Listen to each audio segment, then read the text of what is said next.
Hey, I hope you're doing well. I am so happy you decided to join us. I hope that you're having a great time just hanging out, sharing a meal, and hopefully making some good memories. If you get a chance, we would love to see a group photo. Hey, Caleb, OB, do you mind coming and grabbing a selfie real quick? I don't know if we should we like go Sears family photo? I think we should go silly faces for sure. Or like duck face selfie. Okay, I hope you guys are way more photogenic than we are. But once you get the picture, feel free to just throw it up to Facebook or Instagram and use the hashtag #LoveKnox. I'm gonna finish cleaning up, but I'm gonna pass it off to Caleb now. I hope you have a great time. We'll see you later. Hey, thanks for joining us from wherever you are. I hope you're having a fantastic time at your watch party and that you're enjoying plenty of great food and great company. Our goal today is to talk about the value of rest. Now, you're probably having a long weekend. Maybe you're going out on the lake or hanging by the pool. Maybe you're having your own hot dog eating contest. Whatever your plans are, we know that 4th of July is a great time to rest and enjoy the company of friends and family. It really is the perfect summer holiday. And if you're anything like me, you love summer. Now, it's not my favorite season, that'd be fall, but summer really is awesome. Whatever your favorite season of the year is, we know that we go through seasons in our life as well. Positive, negative, highs, lows, joy, sadness. Maybe you're not sure what season you're in your life right now. Or maybe you could answer the question very quickly. You know, we've been spending the last several weeks talking about these seasons of our lives. We've focused on what it means to be both spiritually mature and emotionally healthy. And in order to weather the seasons of our life, both of these traits must be present within us, emotionally healthy and spiritually mature. As a matter of fact, it's impossible to become spiritually mature while remaining emotionally immature. God designed us as whole beings, made in His image, physically, spiritually, emotionally, intellectually, and relationally. And our hope is to get beneath the surface, to dig a little deeper, to see what's really motivating our thoughts, words, and actions. We want to be emotionally healthy, spiritually mature, and rooted in the love of God so that we can reflect the goodness of the one who made us into the world. If you'd like to learn more about these ideas, I'd invite you to visit followjesus.org to see more of these teachings. But for today, Ron Bull is going to teach us about the value of rest and how it isn't possible to live our life to the full, how God intended us to, without taking time to rest. So take it away, Ron.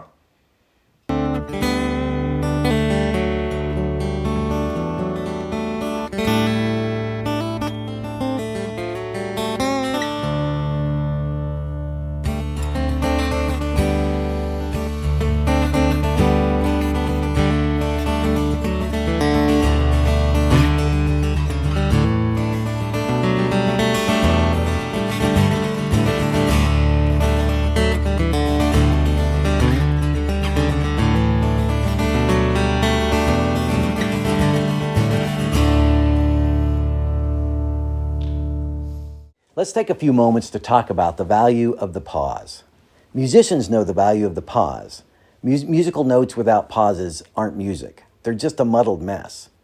When we write, we know the value of the comma and the semicolon and the period to create the appropriate pause. Whether we like it or not, COVID-19 taught us the value of the pause.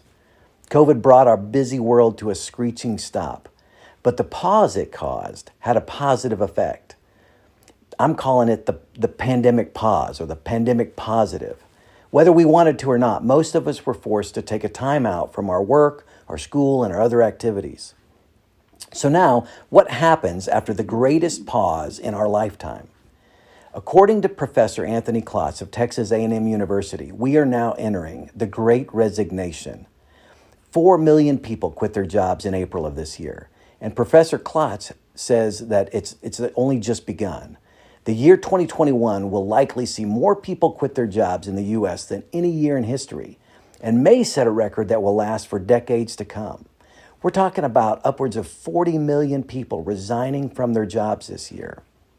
Now, that may not sound like a positive to you, especially if you're an employer and you're trying to keep employees or you're trying to find employees, or if you're just waiting in line to get a burger. But think about all the employees who weren't happy doing what they were doing, and they've decided to make a change. We're not just talking about fast food workers.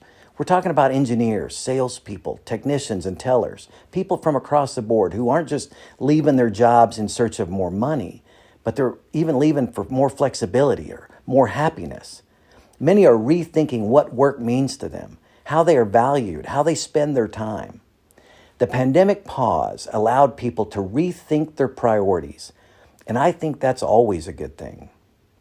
Imagine that you have a new orchard in the valley and you spend your days planting fruit trees. You work tirelessly knowing that someday your work will pay off.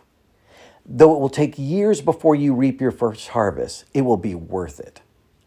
But in the midst of your busyness of planting trees, you miss all of the signs about the dam that's being built to flood the valley. Before your first tree blossoms, everything you've planted will be underwater. This is what happens when we don't take time to pause and get a better perspective of everything that is going on. We live in a society that puts a high value on busy schedules. Kids don't just play sports anymore, they live the sport. Employers no longer settle for 40 hours a week, they want it all. Add in our lawns and our clubs and even the church, and we barely have time to eat and sleep. It doesn't take long before the blizzard of busyness blinds us to the things that are most important to us. Farmers in the Midwestern U.S. and Canada know what it is like to be blinded by a blizzard. There are times when the snow comes down so thick they call it a whiteout, and you can't see your hand in front of your face. Farmers have been known to get disoriented between their house and their barn and freeze to death, sometimes just a few feet from safety. Farmers have even learned to tie a rope around something on their porch or in the back door so that they have enough length to get to their barn. At least this will allow them to find their way back to their house if they can't find the barn. If they do find the barn, they tie the other end to the barn so they can continue to travel safely back and forth between the barn and the house as they need to. If the farmer's smart, they go ahead and tie the rope to the house and barn before the blizzard begins. A visitor might think it's strange to see this rope across the yard, but farmers know they are prepared for coming blizzards. How do you prepare for the blizzards of busyness that will blind you? I believe the best preparation is creating a rhythmic pause in your schedule, a time on a daily basis, weekly basis, and annual basis. When you set aside time to pause and check your perspective and check your priorities. Physical health requires rhythmic pauses called sleep. Emotional health requires rhythmic pauses as well. Our need for these rhythmic pauses seems to point to a creator. If we merely morph from amoebas made of molecules in constant motion on planets that never pause, how and why did we evolve to pause? Evolutionists believe humans and animals pause to conserve energy.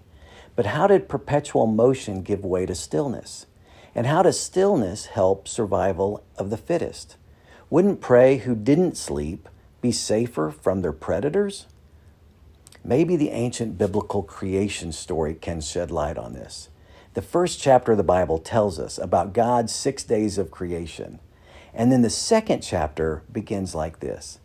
On the seventh day, God had finished his work of creation, so he rested from all his work. And God blessed the seventh day and declared it holy, because it was the day when he rested from all his work of creation. The Hebrew word for rested here is the word Shabbat. If you attend a Jewish service, you will hear that word. We are more familiar with the Greek version of that word, Sabbath, which we adopted into English. It means rest.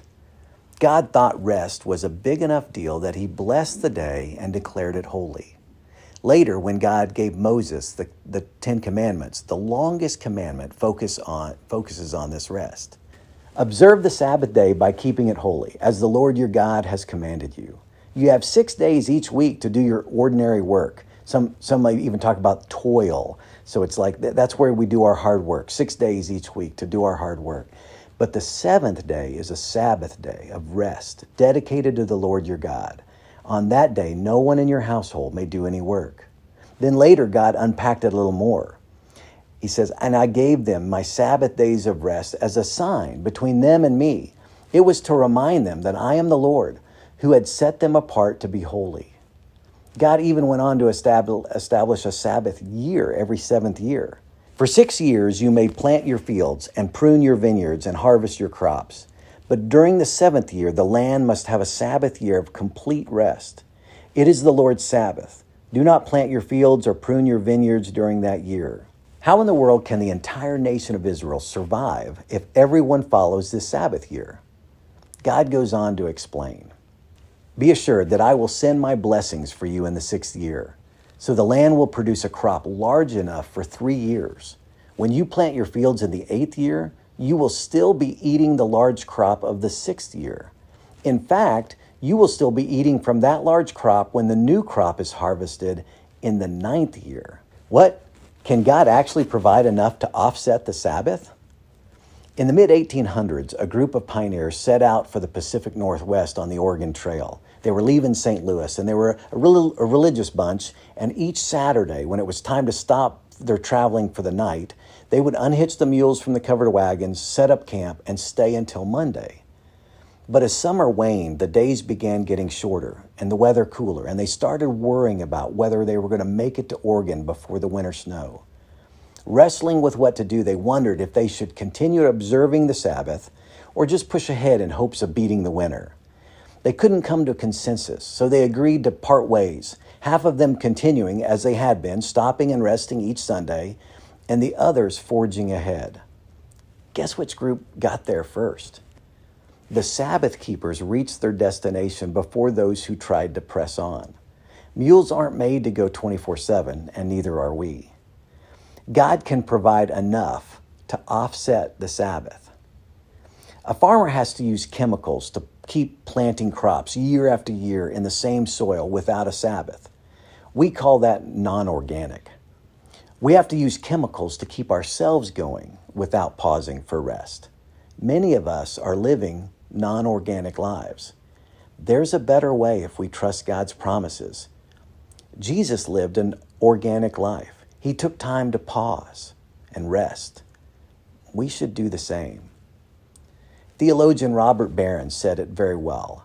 After the full flowering of their achievements and activities, they were invited not to be active, not to accomplish, but to surrender in trust. Action and then passivity. Striving, then letting go. Doing all one can do and then being carried. Only in this rhythm is the Spirit realized.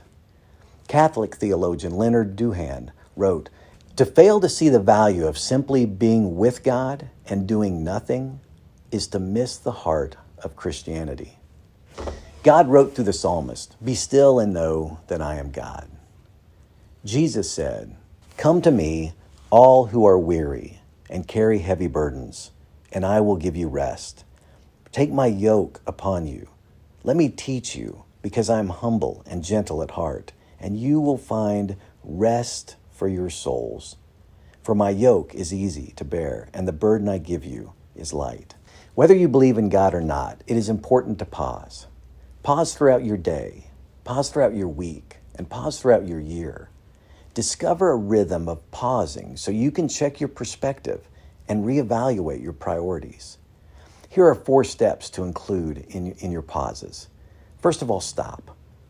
Now, I know pause means stop, right? But actually stop. Stop what you're doing. And then rest. Sabbath, right? Rest in that moment. Delight. Look at all the positives in your life. Look at what God's doing in your life. And then contemplate. Stop, rest, delight, and contemplate. For Christ followers, these pauses are even more critical. How easy we get blinded by the blizzard of busyness, and how easy we lose sight of what really matters in our lives. See if you can find times every day this week to pause and follow these steps. We've even tried to help you by pulling together some tools that will help you this week. If you follow the link below, you'll be able to sign up for an email that'll go out each day that'll give you some scriptures to ponder on, some questions to think about each day as you get that. And if you don't want to sign up for the email list, you can just go to this page each day and just take a look each time you pause throughout the day. If you're watching with a group or at least one other person, spend some time right now sharing how you intentionally pause in your busyness, how your pauses have helped you. and how you might increase the frequency and effectiveness of your pauses. Thanks so much for joining us.